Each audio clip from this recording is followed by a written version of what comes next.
बड़ा विरोधाभास एक पूरे कैबिनेट के बीच में दिखता है। और कौन सी वो अज्ञात शक्ति है जो इस प्रदेश का संचालन कर रही है, ये किसी को नहीं पता। युवाओं के एक बहुत बड़ा मुद्दा चल रहा है। 33,000 शिक्षक भर्ती की बात हो रही है, CGPSC पे कैलेंडर की बात हो रही है, व्यापम में इतना बड़ा स्कैम आपने बिलासपुर आपके जहाँ से चुनाव लड़े वहाँ देखा आपने। क्या लगता है, युवा आपके पास आते हैं, कहते हैं, और ये इतना बड़ा पंचायत है, छत्तीसगढ़ का सबसे बड़ा पंचायत है, यहाँ उनकी बातें किस तरह रखनी? फेलियर गवर्नमेंट है, भले वो किसानों की बात हो, वो युवाओं से रिलेटेड कमिटमेंट की बात हो, एजुकेशन की बात करें, युक्तियुक्तकरण में जिस तरीके से पूरे एजुकेशन सिस्टम को खराब किया जा रहा है, इस तरीके से देखें एक एक करके सब कुछ। भिलाई शहर के लोगों की भी बहुत अपेक्षा है, बहुत सारी उम्मीदें। इस बार बारिश में पानी भर गया था आपके टाउनशिप में भी और पटरी पार में भी। भिलाई के कुछ मुद्दे हैं कि नहीं यहाँ की? सही डायरेक्शन में नहीं चल रही और इससे किसानों का नुकसान होगा, इससे खेती का नुकसान होगा, अव्यवस्था बनी रहेगी। और प्रदेश छत्तीसगढ़ प्रदेश की मुख्य भावना, मुख्य एग्रीकल्चर बेस्ड स्टेट है, तो इसका जो ये प्रोस्पेक्टिव है, इसको बीजेपी अगर ग्रोथ नहीं करा सकती तो एटलीस्ट इसको डेंट ना करे। कार्यकारी अध्यक्ष कब बन रहे हैं? देखिए, मैंने आपको पहले ही कहा, मैं पार्टी के एक जिम्मेदार पद पे हूँ और ये सारी निर्णय पार्टी आला कमान लेती है। विधानसभा का मानसून सत्र चल रहा है और आज चौथा दिन है। भिलाई नगर विधायक देवेंद्र यादव है जो मुखरता से अपनी बात रख रहे हैं और साथ ही साथ जनता की बातें भी कर रहे हैं। विधायक जी, 4 दिन हो गए हैं आज भी काफ़ी एग्रेसिव दिखे, परसों तो और ज़्यादा एग्रेसिव थे। क्या हुआ था उस एपिसोड में और कौन कौन से जरूरी मुद्दे जो आप लगातार उठा रहे हो? देखिए, ऐसा है कि हमारे लिए जो महत्वपूर्ण है वो ये है कि छत्तीसगढ़ की जनता की जो भावना है उसके अनुरूप सरकार काम करे।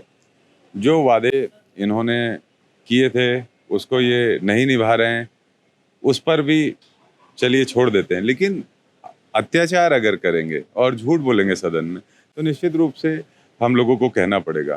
पहले भी हम देखें, मंत्री जी ने ये कहा था, उप मुख्यमंत्री जी ने, कि जहाँ जहाँ पे पानी के स्रोत नहीं हैं वहाँ पर अगर पाइपलाइन बिछा दी गई है, टंकी बना दी गई है और वहाँ पर भूजल है ही नहीं कि पानी कहाँ से लिया जाए, तो उन सभी जगह पर भुगतान नहीं किया जाएगा। लेकिन हम देखते हैं तो उसमें भुगतान कर दिया जाता है और 60% का उन्होंने वादा किया था, उससे ज़्यादा का भुगतान हो जाता है। और जब जवाब मांगते हैं तो जवाब नहीं आता और उसके बाद उसमें हंगामे होते हैं। कोई बात नहीं, हम हंगामों में जाना हमारी रुचि नहीं है। हमारी रुचि ये है कि नियम कानून के आधार पर चलना चाहिए। किसी को भी भ्रष्ट आचरण की सुविधा देते हुए किसी ठेकेदार को मालामाल करने की योजना या कोई अधिकारी या कोई भारतीय जनता पार्टी का नेता मंत्री मालामाल होने की योजना बनाएगा तो वो इस बात से पूरी तरह सतर्क रहे कि हम कहेंगे और हम कहेंगे, हम चुप नहीं रहेंगे। और अगर आज की बात की जाए तो आज तो बड़ा गंभीर मामला है। आप देखेंगे प्रदेश के अंदर DAP की जो कमी है उस पर साफ मंत्री जी कोई जवाब नहीं दे पा रहे हैं, वो टाल रहे हैं, वो घुमा रहे हैं बात को। और जब हम लोग जवाब चाहते हैं तो उनकी तरफ से ये आता है, विश्व गुरु की बात आ जाती है या कोई बात आ जाती है, तो ऐसे करके आप जनता का नुकसान कर रहे हैं। हम तो शहर के विधायक है, लेकिन गांव की समस्या आपको मालूम है क्या हो रहा है? जी बिल्कुल, हम लोग सब लोग, हमारी पार्टी एक साथ नेता प्रतिपक्ष जी के नेतृत्व में हम सभी विषयों पर संयुक्त चर्चा करके उसके बाद उसको सदन में लेके आते हैं। और हम सब ये चाहते हैं कि छत्तीसगढ़ की जो जन भावना है उसके आधार पर काम हो, लेकिन हम देखते हैं कि उसमें फेल है। हर एक सेगमेंट में हम देखें तो सरकार के मंत्री जो हैं उनके जो यहाँ पर रवैये होते हैं, जो उनका बात करने का या विषय को प्रस्तुत करने का तरीका होता है, तो इससे ये साफ झलकता है कि उनके कंट्रोल में कुछ है नहीं।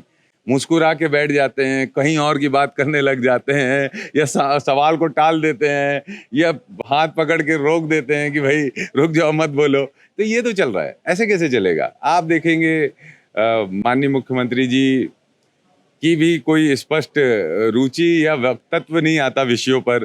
कभी कभी तो अलग अलग बात बोल देते हैं, गृह मंत्री अलग बोल देते हैं, क्लेम कर देते हैं, इधर से मुख्यमंत्री अलग क्लेम करते हैं, तो बड़ा विरोधाभास एक पूरे कैबिनेट के बीच में दिखता है। और कौन सी वो अज्ञात शक्ति है जो इस प्रदेश का संचालन कर रही है, ये किसी को नहीं पता।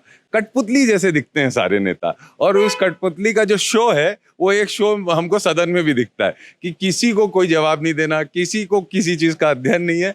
बस पुराने जो इनके वरिष्ठ नेता लोग हैं वो इन्हीं के मंत्रियों को धोबी पछाड़ मारते रहते हैं, तो क्या करेंगे? जी, चंद्रशेखर जी और राजेश मूणत की बात कर रहे हैं। आप ज्यादा बेहतर जानेंगे, सब देख रहे हैं सदन में क्या बीजेपी होता भी है। कहती है कि कांग्रेस में भी कुछ चीजें ठीक नहीं चल रही है। हाँ। भूपेश जी का अलग चल रहा है, दीपक बैज जी का अलग चल रहा है, चरणदास महंत जी का अलग चल रहा है। आपको कार्यकारी अध्यक्ष बनाने की बात हो रही थी। ऋषिकेश सेन वैशाली के विधायक आपके पड़ोसी है, आपके भाई हैं वो भी आपसे उस पर चुटकी ले रहे थे कि देवेंद्र यादव को कार्यकारी अध्यक्ष बनाना था, ट्वीट डिलीट कर दी गई। ये एपिसोड क्या है? देखिए, ऐसे मैं पार्टी के एक जिम्मेदार पद पे हूँ। मैं अखिल भारतीय कांग्रेस कमेटी में सचिव के पद में काम कर रहा हूँ और बिहार का इंचार्ज हूँ। और देखिए, राजनीति में इस तरह की चर्चाएं चलना आम है, लेकिन वास्तविकता और चर्चाओं में अंतर होना चाहिए। वास्तविकता ये है कि हम सभी कांग्रेस जन, सभी नेता एकजुट हैं और मजबूती से जो भारतीय जनता पार्टी की भ्रष्टाचार में डूबी हुई सरकार है, अव्यवस्था जो बढ़ाती जा रही है, जिसका कोई रोड मैप नहीं, उस सरकार के खिलाफ हम लोग एकजुट हैं। लेकिन ठीक है, राजनीति में बातें होती है तो बातें हो जाती है, लेकिन भारतीय जनता पार्टी की बात कहें, वहां सब चुप हैं। किसी की हिम्मत नहीं है कि वो डायरेक्शनलेस जो उनकी सरकार है उसके बारे में कुछ बोल पाए। इनके विधायक मंत्री खुद ही कान कान में हमारे कांग्रेस के नेताओं को बोलते रहते हैं, यार क्या चल रहा है, क्या चल रहा है, हमें ही नहीं पता रहता क्या चल रहा है। तो ऐसा हालात है। उनको पटेल जी एक बात बोल रहे थे कि बीजेपी के विधायकों को भी मालूम है कि खाद की कमी है, लेकिन वो बोल नहीं पाते पार्टी की वजह से। ऐसा कुछ बिल्कुल सच्चाई बात है और ये बात एकदम स्पष्ट है कि खाद की जो कमी है, पूरे प्रदेश के अंदर एक जैसी व्यवस्था है। मैंने तो मैंने बहुत साफ तरीके से कहा कि मैं माननीय मंत्री जी से को चुनौती देता हूं कि आप कोई भी जगह तय कर लीजिए, कोई भी विधानसभा तय कर लीजिए, खुद की विधानसभा पे ले जाइए हम सबको, विपक्ष को, और किसानों के बीच में ले जाइए और किसानों से बात कर लेते हैं। वो खुद बता देंगे आपको कि क्या सच्चाई है। आपके आंकड़े सच है। हाँ, और दूसरी बात, जिस तरीके से प्राइवेट पार्टीज को लाभ पहुंचाया जा रहा है, गवर्नमेंट की जो संस्थाएं हैं उस पर कमी हो रही है, और परसेंटेज का जो खेल चल रहा है कि इसको इतना परसेंट दे रहे हैं, इसको इतना परसेंट दे रहे हैं, खाद, डीएपी, ये सारी चीजें मुझे लगता है कि सही डायरेक्शन में नहीं चल रही और इससे किसानों का नुकसान होगा, इससे खेती का नुकसान होगा, अव्यवस्था बनी रहेगी। और प्रदेश, छत्तीसगढ़ प्रदेश की मुख्य भावना, मुख्य एग्रीकल्चर बेस्ड स्टेट है, तो इसका जो ये प्रोस्पेक्टिव है, इसको बीजेपी अगर ग्रोथ नहीं करा सकती तो एटलीस्ट इसको डेंट ना करे, मेरा ये कहना है। आखिरी सवाल और है, कार्यकारी अध्यक्ष कब बन रहे हैं? देखिए, मैंने आपको पहले ही कहा, मैं पार्टी के एक जिम्मेदार पद पे हूँ और ये सारी निर्णय पार्टी आला कमान लेती है। मुझसे आप कहेंगे तो मैं अपने काम को कर रहा हूँ, एक कार्यकर्ता के रूप में मजबूती से काम कर रहा हूँ। और मेरे लिए, मेरे अंदर का ये जो जुनून है और ये जो वैचारिक शक्ति है जो गलत के खिलाफ लड़ने की है, ये जिंदा रहनी चाहिए। इसी को मजबूत करते हुए, इसी को बढ़ाते हुए काम करना है। और बहुत सारे विषय हैं, ये राजनीतिक बातों का कोई बहुत ज्यादा तर्क वितर्क या इस पे कुछ कहने का कोई मतलब नहीं है, मेरा ये मानना है। दूसरा आखिरी सवाल है कि युवाओं के एक बहुत बड़ा मुद्दा चल रहा है। 33,000 शिक्षक भर्ती की बात हो रही है, सीजीपीएससी में कैलेंडर की बात हो रही है, व्यापम में इतना बड़ा स्कैम आपने बिलासपुर, आपके जहाँ से चुनाव लड़े वहाँ देखा आपने। क्या लगता है, युवा आपके पास आते हैं, कहते हैं, और ये इतना बड़ा पंचायत है, छत्तीसगढ़ का सबसे बड़ा पंचायत है, यहाँ उनकी बातें किस तरह रखनी चाहिए? देखिए, एकदम ये बात सही है कि जिस तरीके से प्रदेश में युवाओं को कॉन्फिडेंस में लिया गया 2023 के पहले, बीजेपी के वर्तमान बहुत सारे मंत्री युवाओं के बीच में गए, उनको कॉन्फिडेंस में लिया, एक घोषणा पत्र आया, मोदी जी की गारंटी, और मोदी जी के तस्वीर के साथ, ठीक है, हाँ, लोगों को ये लगा भी मे बी ये संभव है, हो जाएगा, मोदी जी की तस्वीर है। मोदी जी भी हर जगह जाके ऐसे बड़े बड़े पूरे मतलब 56 इंच का सीना दिखाते हुए सबको बोले कि 2 लाख सरकारी नौकरियां दी जाएगी, कैलेंडर निकाला जाएगा कि कब कौन सी नौकरी दी जाएगी। लोगों को लगा भाई इतना बड़ा नेता बोल रहा है, देश का नेता बोल रहा है, प्रधानमंत्री बोल रहे हैं, तो सच होगा। बट ये वो भूल गए थे कि विश्व गुरु जी, जब राजनीतिक परिप्रेक्ष्य होता है, चुनाव का परिप्रेक्ष्य होता है, तो वो जुमला कहा जाता है नीति के आधार पर। तो ये जुमलेबाजी थी। वो जो कागज जिसमें मोदी जी की गारंटी का नाम दिया हुआ था, वो जुमले की गारंटी थी, तो जुमला था। उस पे आज के समय पूरे प्रदेश में युवा असंतुष्ट हैं, नाराज हैं, तकलीफ में हैं। साथ ही साथ जो दूसरी बात देखी जाती है कि हम देखें कि छत्तीसगढ़ के कल्चर के खिलाफ जो चीजें दिखती है, जैसे बिलासपुर में हाईटेक चिटिंग जो पकड़ाई, आप देखेंगे, मैंने एक विषय उठाया था जो राजस्व निरीक्षक का, जिसमें पटवारी से आरआई का जो था, उसमें एक दिन पहले यहाँ पर बुलाया गया, जो अभ्यर्थी थे उनको बड़े होटल्स में रुकाया गया, हयात और सब में, और उनको पूरा प्रिपरेशन कराया गया और इसके बाद एग्जाम्स हुए और उसकी डिटेल्स और जांच में भी आ गई है।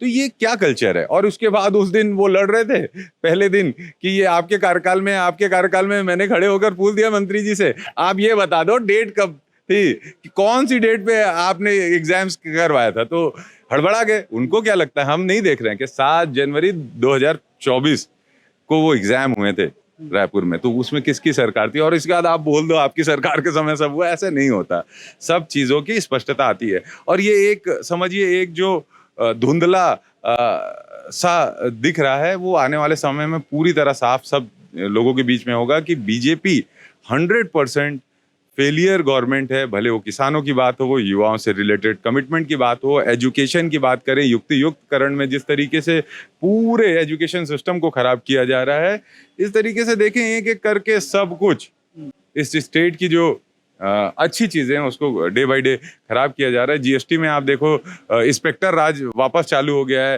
व्यापारियों को। नंबर 1 है देश में छत्तीसगढ़, हाँ, जीएसटी कलेक्शन में नंबर 1 है। लेकिन देखिए कलेक्शन और गन पॉइंट पे कलेक्शन दोनों में अंतर होता है। गन पॉइंट पे कलेक्शन नहीं होना चाहिए, मेरा ये कहना है। उसकी नीति है, उसके रवैये हैं, उसकी चीज़ें हैं। बहुत सारे व्यापारी आके हमको एक बात कहते हैं कि हम लोगों को कहा जाता है कि इतना जमा कर दो, इसके बाद क्लेम करते रहना, आप हमारे खिलाफ इसमें आवेदन भी दे देना, लेकिन इतना जमा कर दो, टारगेट पूरा करना है। तो ऐसा भी नहीं होता। एक आखिरी सवाल भिलाई को लेके। भिलाई शहर के लोगों को भी बहुत अपेक्षा है, बहुत सारी उम्मीदें। इस बार बारिश में पानी भर गया था आपके टाउनशिप में भी और पटरी पार में भी। भिलाई के कुछ मुद्दे हैं कि नहीं यहाँ के लिए? जी, हमने सभी विषयों को लगाया। भिलाई में हमारी एक बच्ची के स्पोर्ट्स से जो खेल के जा रही थी, कुर्सी पार की बच्ची, उसको पीछे से गाड़ी ने ठोक दिया, उसकी मृत्यु हो गई। और इसके बाद हमने उसको आईजी एसपी सबको कंप्लेन की और अभी तक उसमें कोई स्पष्टता नहीं आई, उसमें कार्रवाई की स्पष्टता नहीं आई। जिस तरीके से जल भराव की समस्याएं हैं, साफ सफाई की समस्याएं हैं, हर एक विषय को आप देखेंगे। मैं कलेक्टर से भी मिला, मैंने बीएसपी प्रबंधन से भी मिला, लेकिन वो समझिए वर्क कल्चर नहीं दिख रहा है, वो कमिटमेंट नहीं दिख रहा है कि हमें कुछ अच्छा करना है। अधिकारियों को एक साफ निर्देश है कि अगर कांग्रेस का कोई विधायक कुछ कह रहा है तो उसकी बात मत सुनिए, उसके काम मत कीजिए। मैं कहना चाहता हूं सरकार से, आप सरकार में हो तो सभी लोगों को सामान्य नजरों से देखकर सभी जगह पर जनता का काम करने चाहिए, ना कि उसमें दुर्भावना होनी चाहिए। और भिलाई टाउनशिप एरिया हो या कुर्सी पार का एरिया हो, मैं फिर से आपको कह रहा हूं, हमने बार बार ये इस बात के लिए कहा है कि जिस तरीके से डेंगू महामारी फैलने की संभावना होती है, तो पानी भराव से बचाना चाहिए। उस पर अभी भी प्रशासन सजग नहीं है और सभी विषयों को हम सदन में भी लगाए हैं। और आने वाले समय में इसके लिए जो लड़ाई हमको लड़नी पड़े, हम अंतिम संघर्ष भिलाई के हित में करते रहेंगे। शुक्रिया।